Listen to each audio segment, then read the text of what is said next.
नमस्कार, ANM news में आपका स्वागत है और मैं अभिजीत नंदी मजुमदार आपके साथ एएनएम न्यूज की एएनएम की खास अड्डा।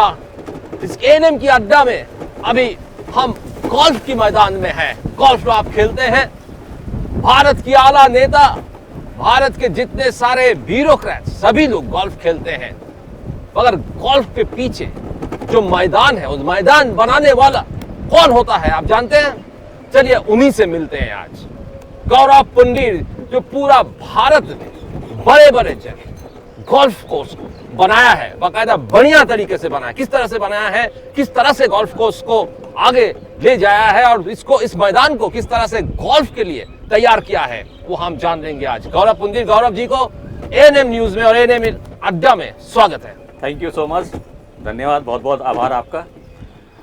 गौरव जी, ये पहले बताइए, ये गोल्फ मैदान को बनाने की जो एक तरीका है, इसको आप क्यों अपनाया है? क्यों ना इंजीनियर, क्यों मेडिकल प्रोफेशन, क्यों लॉयर नहीं बना? ये बना क्यों है? एक तो मेरा जो बैकग्राउंड है वो फॉरेस्ट्री बैकग्राउंड है, और जो गोल्फ कोर्स होता है, कभी आपने देखा नहीं होगा कि कोई गोल्फ कोर्स है जहाँ पर कोई पेड़ ना हो। तो एक ये बड़ा मतलब नेचर के साथ में एक अद्भुत मिलन है इसका, एंड उसमें एक स्पोर्ट्स भी है। I think that this is only sports जो आउटडोर खेल सकते हो आप, एंड आपके पास में दोनों, आप स्पोर्ट्स एंजॉय भी करोगे और आप नेचर का एंजॉय भी करोगे। नहीं, जब आप स्कूल में पढ़ते थे तो उस टाइम ये गोल्फ के बारे में आपको पता था? हाँ, मेरा स्कूल मैं कैमरन हॉल देहरादून में पढ़ा हूँ, तो मेरे स्कूल के पास में गोल्फ कोर्स हुआ करता था DSY आर्मी का। तो मैं उसी हमेशा उस स्कूल से, मतलब वो बीचे पढ़ता था, आना जाना वहीं से होता था मेरा। तो मैं देखता था लोग वो जो आर्मी ऑफिसर्स गोल्फ खेलते हैं, तो एक दिन सोचा कि मतलब मैंने भी ये गेम खेलना है। तो एक पैशन इसके थ्रू मैं मतलब एक झुकाव इसके थ्रू मेरा बना और मैं इस लाइन में आ चुका हूँ। अच्छा, तो अब आपके स्कूल और कॉलेज के बारे में थोड़ा बताइए। उस समय में आपके जो परिवार थे, आपके जो माता पिता जी थे, वो क्या चाहते थे? वो क्या जानते थे कि आप गोल्फ कोऑर्डिनेटर बनेंगे या गोल्फ ग्राउंड्समैन बनेंगे या ये फॉरेस्टर बनेंगे? ये सब आप जानते थे क्या? और ये आपको उत्साहित किया था क्या? नहीं, ऐसा कुछ नहीं था। मैं इनफैक्ट मैं चाहता था कि मैं आर्म फोर्सेस ट्राई करूं। मेरा 2 बार SSB इंटरव्यू सिलेक्शन नहीं हो पाया, एंड फिर उसके बाद में मैंने फॉरेस्ट कॉलेज ज्वाइन किया। फॉरेस्ट कॉलेज ज्वाइन करने के बाद में ये झुकाव गोल्फ के प्रति बन गया, एंड ये सौभाग्य वाली बात है। एक अंदर का एक था कि चलो एक दिन गोल्फ कोर्स पर मैं जाऊंगा एंड गोल्फ कोर्स को मेंटेन करूंगा। तो मेरा जो नियुक्ति हुई थी दिल्ली गोल्फ क्लब में हुई थी इन द ईयर 2000, और मैं as a golf course superintendent नहीं गया था। I went as a forester because there was some problem. वहाँ के पेड़ों में बड़ी प्रॉब्लम थी। नहीं, तो एक से सवाल यहाँ पर है कि अगर गोल्फ सुपरिटेंडेंट या गोल्फ के मैदान को बनाने वाले जो शख्स होते हैं, उनको क्या फॉरेस्ट्री पढ़ना जरूरी है? इस फॉरेस्टर बनना जरूरी है? नहीं, ऐसा कुछ नहीं है। देखिए, जो भी ये तो घास है, हम लोग तो घास में पूरा गेम घास का होता है और अंडरग्राउंड ड्रेनेज का होता है। बट जो हमारे गोल्फ सुपरिटेंडेंट हैं इंडिया में, वो कोई एग्रीकल्चर बैकग्राउंड से है, कोई हॉर्टिकल्चर बैकग्राउंड से है। आई थिंक मैं ही अकेला फॉरेस्टर हूँ जो मैं इस बैकग्राउंड से हूँ। एंड पहले तो आर्मी के ऑफिसर्स हुआ करते थे, वो हिट एंड ट्रायल करते थे, और उन्होंने काफ़ी कोशिश की है सुधारने के लिए। काफ़ी जगह सेमिनार देखे हैं और उसको उतारा गया है ऑन द साइट। तो ये बात है। तो इसमें आप फॉरेस्टर बनने के बाद आपको कोई सुविधाएं मिली इसमें? जैसे आप बताया कि आप एग्रीकल्चरिस्ट भी गोल्फ सुपरिटेंडेंट बने हैं देश की अंश में गोल्फ सुपरिटेंडेंट, इसमें फॉरेस्ट्री बनने से आपको कोई अलग से सुविधा मिली है? नहीं, ऐसा कुछ नहीं है। बट जैसे कॉन्सेप्ट होता है प्लांट फिजियोलॉजी, मतलब जैसे मैं फॉरेस्टर हूँ, मैंने क्वालिफाइड फॉरेस्टर हूँ, तो मैंने कम से कम 35 सब्जेक्ट पढ़े हैं। मैंने रिमोट सेंसिंग टू जियोलॉजी, जो ज़मीन के अंदर है, that is part of our subject, वो पढ़ा है।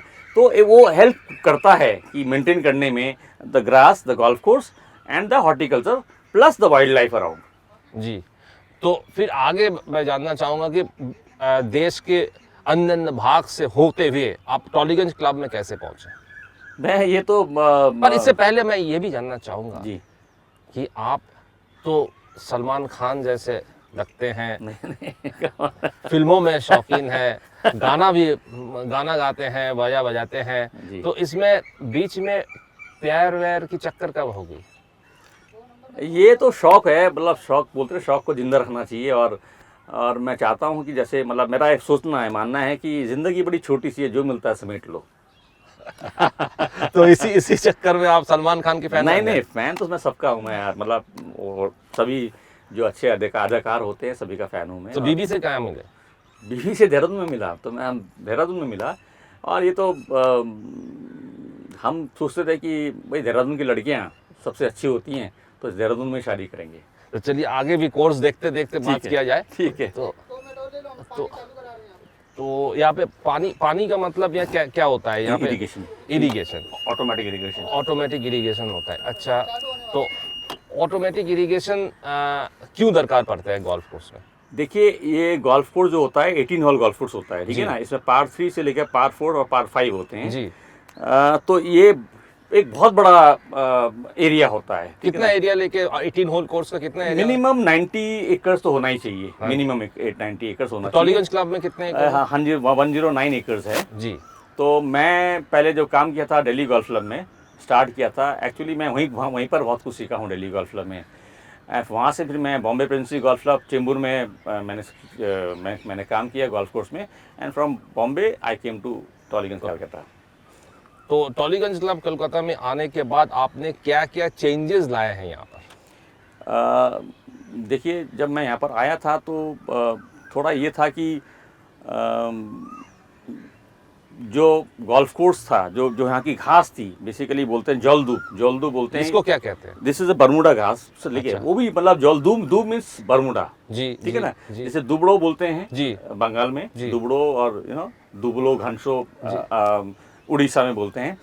तो यहाँ पर जो बॉल जो बैठती नहीं थी फेरवे में, तो मतलब घास खड़ी रहती थी, बिकॉज जल्दू बोलते थे कि जैसे उसको पानी मिलता था वो एकदम खड़ी हो जाती, मतलब एक वर्टिकल ग्रोथ ज़्यादा होती थी जी, और हॉरिजॉन्टल कम होती थी जी। तो वो चेंज किया। नंबर 2 जो मैंने चेंज किया, विच आई एम वेरी प्राउड, कि मैंने ड्रेनेज सिस्टम चेंज कर दिया यहाँ का। जी। जितना भी ड्रेनेज है, पहले यहाँ पर आपको मालूम है कि कलकत्ता में काफी बारिश होती है। इससे पहले दो चीज मैं जानना चाहूंगा। इसमें हमको दिखाई दे रहा है कि आगे दो तरह की घास है। जी, है ना, आपको भी दिख रहा है। नहीं, तो ये दो तरह की घास एक ही है, टी से लेके ग्रीन तक जी। बट जो हम कटिंग करते हैं ग्रीन में, वो हम करते हैं 3 to 5 mm के बीच में जी। हम टॉकिंग मिलीमीटर्स में जी। और जो फेयरवे होता है वो भी mm में वो करते हैं, बट वो उसका हाइट थोड़ा ज्यादा होता है। तो वो क्या है? वो जहाँ पे वो भी कलकत्ता दूब है। कलकत्ता दूब है, ये भी कलकत्ता दूब है। तो इससे और इससे फर्क ये है, कटिंग में फर्क है। क्यों फर्क है? उसकी हाइट है अराउंड 3.5 mm और इसकी हाइट है 14 mm। और आप रफ देखोगे, जहाँ रफ है साइड में, उसकी हाइट है अराउंड 25 mm। ये फर्क क्यों है?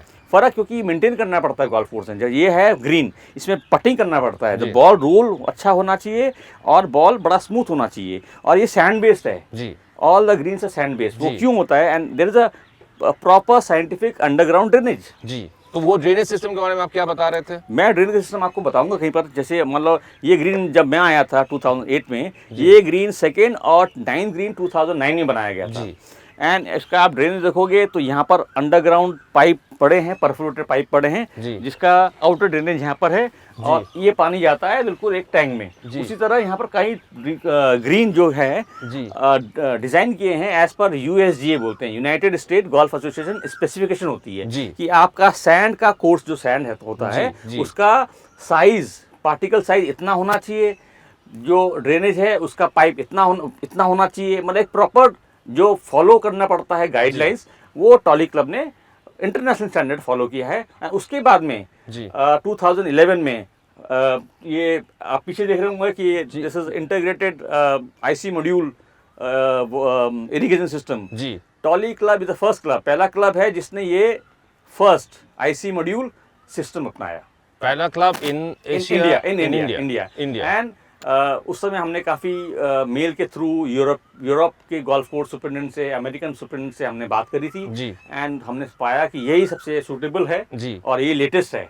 जी। और पहले क्या होता था, आई एम टेलिंग यू, कि यहाँ पर जो 12 होल हुआ करते थे, सिर्फ 5 स्प्रिंकलर चलते थे मैनुअल, वो छप करके चलते थे एंड उसको चेंज करना पड़ता था मैनुअली। अभी आप बैठो एक कंप्यूटर में, आप वहाँ से उसको प्रोग्राम करो एंड आप चलेगा, जितना मिनट आपको देना है आप वहाँ पर डाल सकते हो और वो पानी आपका चलेगा। और इक्वल डिस्ट्रीब्यूशन, पहले क्या होता था मैनुअल करोगे तो कहीं पर ज़्यादा होता है, कहीं पर कम होता है। This is equal distribution. जी। तो इसमें ये आप कह रहे हैं कि ये Tolly club is the only club in India, No, first club in India. First club We in India. adopted IC modules. IC module, first club in India to Yes. Adopt IC module. तो 2000 इसमें आपका golf course को बेहतरीन बनाने में योगदान मिला, योगदान मिला है। Of course. बिल्कुल। और क्या क्या चीज़ आपने लाया है यहाँ पे? और काफ़ी प्लांटेशन भी करी है हमने यहाँ पर, जो पहले कभी आपको याद होगा एक साइक्लोन आया था जी। तो तो आगे भी चलते चलते एक साइक्लोन आया था, ये तो एम्फन आया है, उससे पहले आइला आया था, आई थिंक 2009 में आया था, आई थिंक ऑन मई। तो उसमें काफ़ी डिस्ट्रक्शन हुआ था, एंड डिस्ट्रक्शन होने के बाद में तो हमने एक ग्रीन हाउस सेटअप किया था, नर्सरी सेटअप किया था।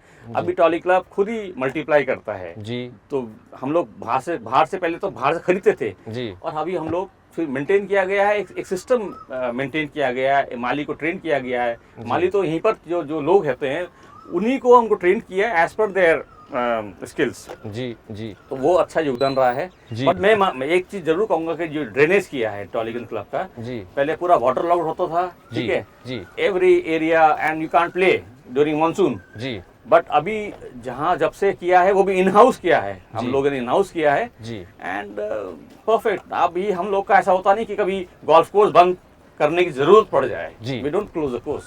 अच्छा, Minimum, तो आप yeah. कभी क्लोज बंद नहीं करते हैं? बहुत हैवी टू हैवी रेन हो जाएगी for some time, but I don't think from last 2 years we have close the course. अच्छा अच्छा अच्छा। तो एक चीज बताइए, यहाँ पे मैं बहुत पेड़ देख रहा हूँ, बहुत पुराने पुराने पेड़ जी, हैं जी, यहाँ जी, पे। जी, जी। तो इसकी खासियत क्या है?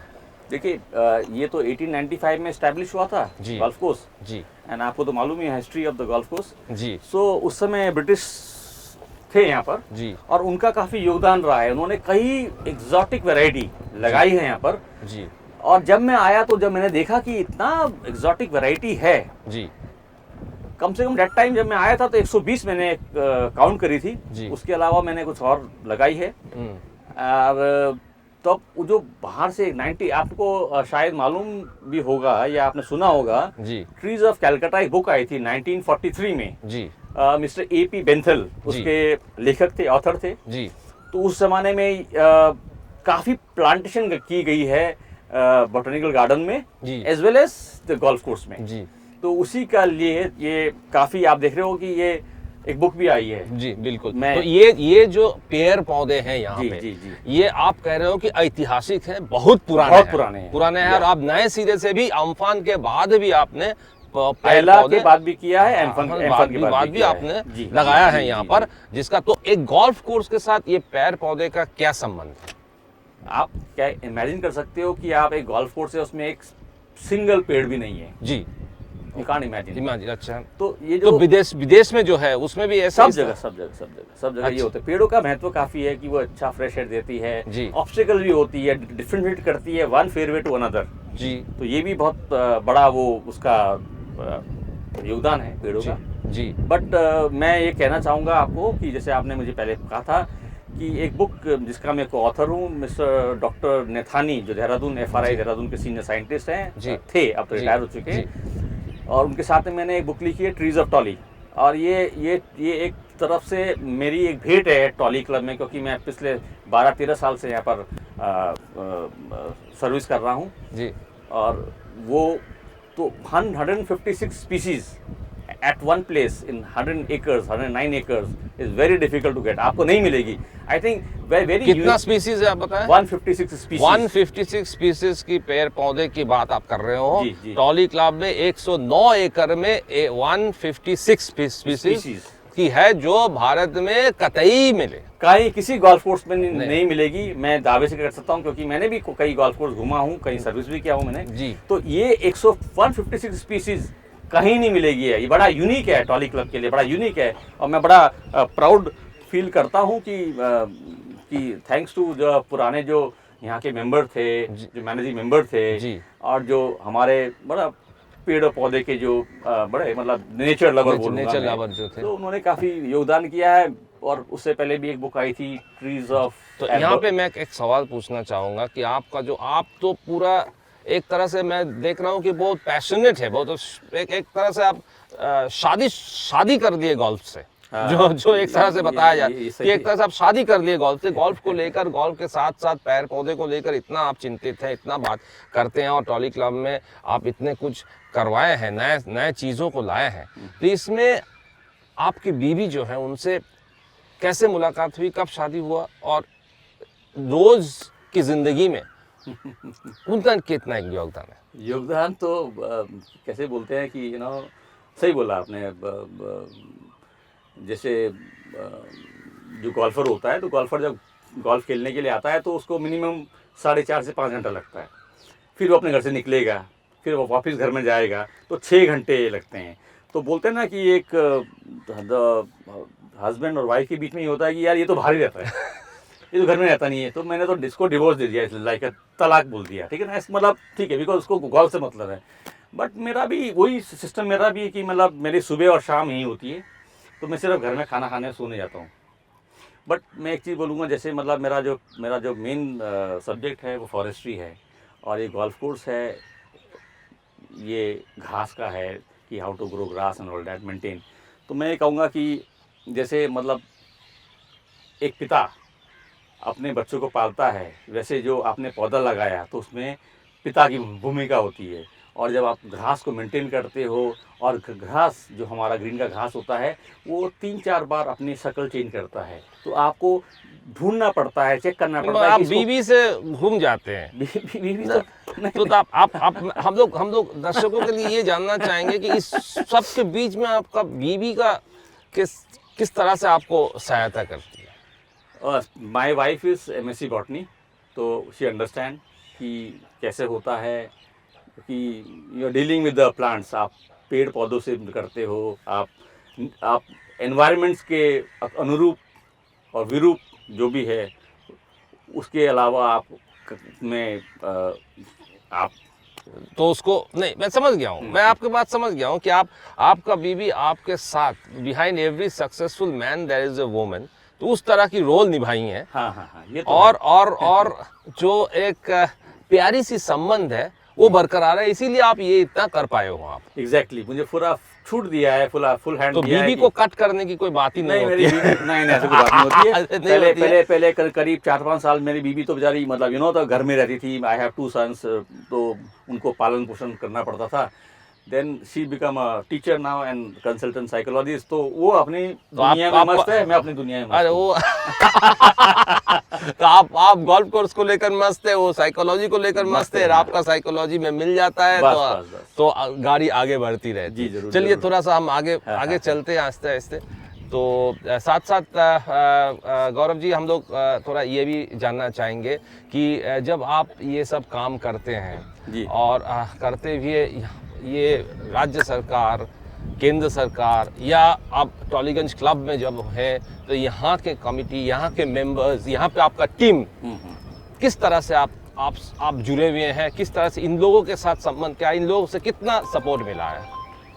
देखिए, बहुत ज़रूरी होता है अगर द मैनेजमेंट ऑफ द, जहाँ पर आप सर्विस कर रहे हो, अगर वो बड़ा सपोर्टिव है जी, एंड आपको ट्रस्ट करता है जी, एंड नई क्रिएटिविटी जो आप करना चाहते हो, तो मुझे पूरा का पूरा 100% से ज़्यादा यहाँ का सहयोग मिला जी। The people of Calcutta are very nice and warm जी, तो they give you respect also and काफ़ी कुछ कमिटी से मैं प्रपोज करता था, और कमिटी से प्रपोज करने के बाद मैंने हिट एंड ट्रायल होता था हमारा। मान लो जैसे नया ऑर्गेनिक प्रोडक्ट ट्रायल करना है हमको जी, तो वो मुझे पूरा मिला है। आई एम वेरी ग्रेटफुल कि I got a good management and a committee, the ex president, the ex golf captain which I work under them जी। प्लस दूसरा बात जो मैं बहुत महत्वपूर्ण बात है, वेरी इंपॉर्टेंट बात है, वो ये है कि टीम बिल्डिंग। आपको जो अपने टीम बिल्डिंग बनाने में बहुत एक टफ जॉब है जी, और अगर आपकी टीम अच्छी बिल्ड हो जाए जी, तो फिर आपको रिजल्ट आपको ग्राउंड में मिलते हैं।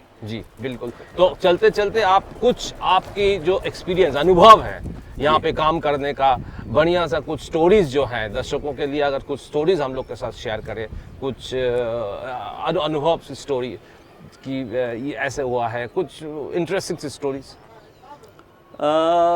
स्टोरीज तो बहुत हैं, आप 2 स्टोरी सुना दीजिए, लेकिन छोटी छोटी 2 स्टोरी।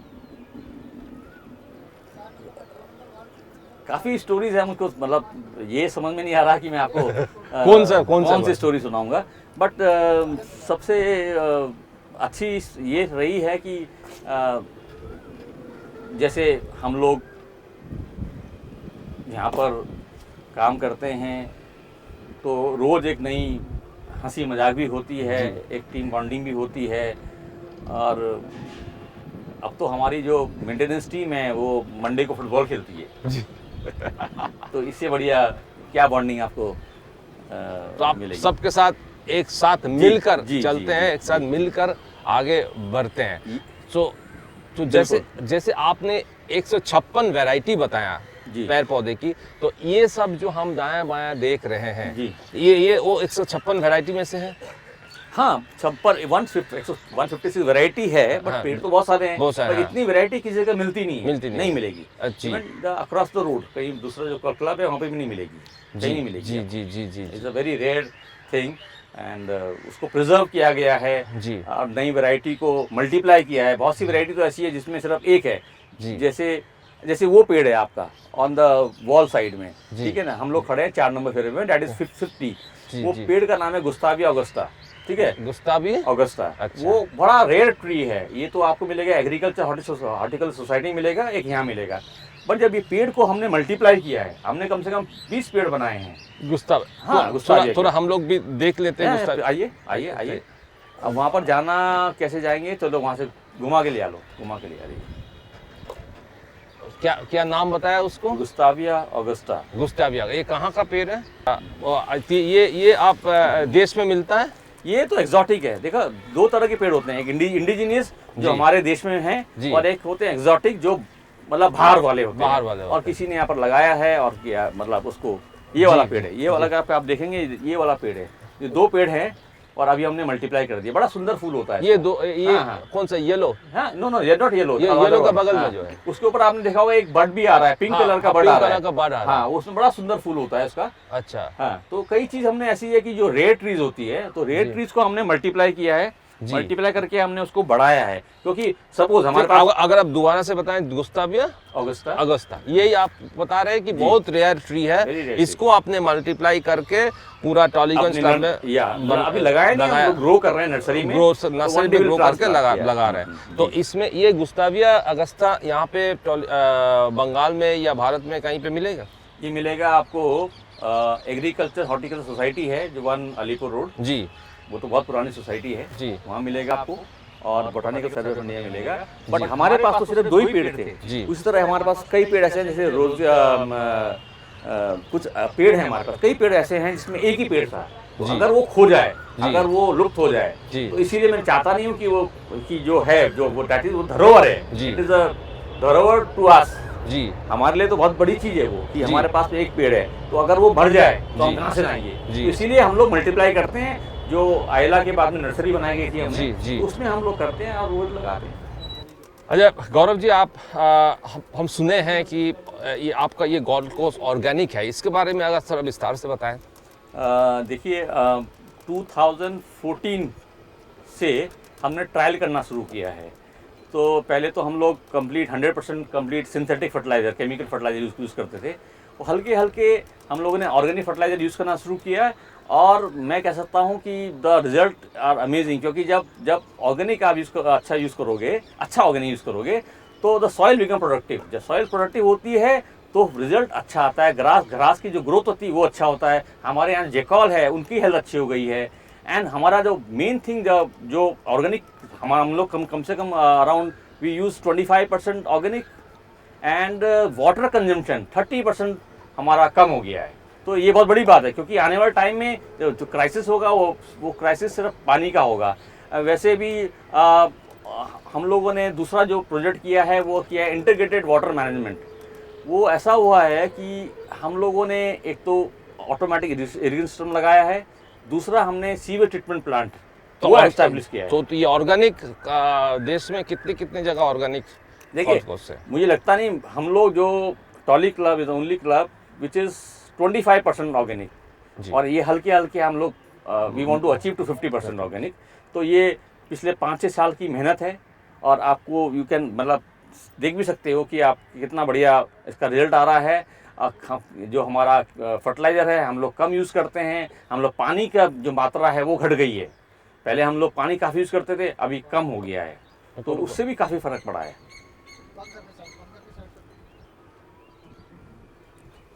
ठीक है। ठीक है।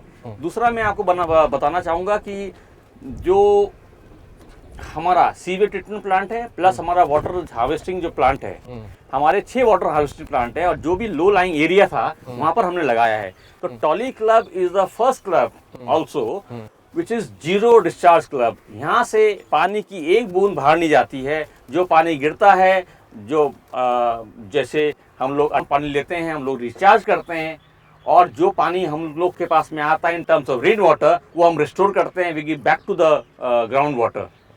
तो this is very proud to say. बहुत बढ़िया गौरव जी, आपने बहुत बढ़िया तरीके से पूरा टॉलीगंज क्लब का और गोल्फ कोर्स का जो एक वाक़या बताया, किस तरह से आपने बनाया है कोर्स, किस तरह से घास को उगाया जाता है, कोर्स को मेंटेन किया जाता है, पेड़ पौधे को मेंटेन किया जाता है, ये एकाएक लाजवाब है। और हम लोग भी बहुत ही फॉर्चुनेट है कि आपके साथ बैठकर पूरा एक गोल्फ कोर्स का जायज़ा लिया, किस तरह से यहाँ पे गोल्फ खेला जाता है। 18 होल गोल्फ कोर्स है, 109 एकड़, बहुत सारे लोग जानते भी नहीं है कि 109 एकड़ की है और 18 होल गोल्फ कोर्स। और भारत के क्यों एशिया में एक चुनिंदा गोल्फ कोर्स है। ये तो best country club in the country. This is not a pure golf club, ये प्योर गोल्फ क्लब नहीं है। प्योर गोल्फ क्लब जैसे आरसीजीसी रॉयल गोल्फ क्लब है, दिल्ली गोल्फ क्लब है, बंगाल कर्नाटका गोल्फ एसोसिएशन है, तो कई हैं, बट ये this is a country club. इसमें golf is one of the part. हमारे पास इक्वेशन राइडिंग है, मतलब we are not a sports, but ये जो आप मेंटेन की बात की है, ये टीम वर्क होता है। देखो अकेला आदमी कुछ नहीं कर सकता, आपको टीम बिल्ड करनी पड़ती है, और उसके लिए मुझे बहुत सहायता मिली है, हेल्प मिली है फ्रॉम द मैनेजमेंट। बिल्कुल बिल्कुल गौरव जी, और ये चीज़ जो है ये बरकरार रहे, ये आगे बढ़े, और इस तरह की आपने जिस तरह से पूरी तैयार किया है, इसको भी आप आगे मेंटेन करते रहे, यही हम लोग उम्मीद करते हैं, आशा करते हैं आपसे। और आपने जो शेयर किया है हमारे साथ, इसलिए बहुत बहुत धन्यवाद। हालांकि हम लोग फॉर्चुनेट समझते हैं कि हमने इतना कुछ जान लिया आज इसमें गोल्फ के बारे में। हम लोग और देख लेंगे, मगर साथ ही साथ आपके लिए इसके लिए बहुत धन्यवाद जानना चाहता हूँ। हम लोग शुक्रगुजार हैं आपके कि आपने इतना कुछ हम लोग को दिखाया और हम लोग के दर्शकों को दिखाया। धन्यवाद, नमस्कार गौरव जी। और एएनएम अड्डा में सभी दर्शकों को हमारी तरफ से नमस्कार। आप देखते रहिए एएनएम न्यूज़, आप देखते रहिए एएनएम अड्डा। हम आगे भी इस तरह के इंटरव्यू आपके सामने ले आएंगे।